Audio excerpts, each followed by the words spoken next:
ढेंकीकुर सरस्वती शिशु विद्या मंदिर 25तम वार्षिक उत्सव केन्दुझर जिला घटगां ब्लॉक सुनामधन्य ढेंकीकुर सरस्वती शिशु विद्या मंदिर 25तम वार्षिक उत्सव अनुष्ठित होईछि। एथिरे मुख्य अतिथि भाव पाटणा विधायक अखिल चंद्र नायक जोग दैथिया बेले मुख्य वक्ता भाव शिक्षाविद भागीरथी पृष्टि, सम्मानित अतिथि वक्ता भाव घटगां ब्लॉक सांसद प्रतिनिधि अखिल कुमार पात्र, बणिक संघ सभापति राजकिशोर साहू प्रमुख जोग देथिले। स्कूल कमिटी संपादक त्रुटि रंजन साहू अतिथि परिचय प्रदान करिथिया बेले प्रधान आचार्य लोकनाथ महतो वार्षिक विवरणी पाठ करथिले।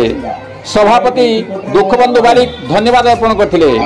शेष में छात्र छात्री को विभिन्न प्रतियोगिता पुरस्कृत कराइथिला एवं शेष में संध्यार रंगारंग सांस्कृतिक कार्यक्रम अनुष्ठित होइथिला। गोविंद राउत का रिपोर्ट केडी मुजुरिया। सरस्वती शिशु विद्या मंदिर बैंकटर कलेवर वृद्धि घटी शिशु प्रारंभ श्रेणी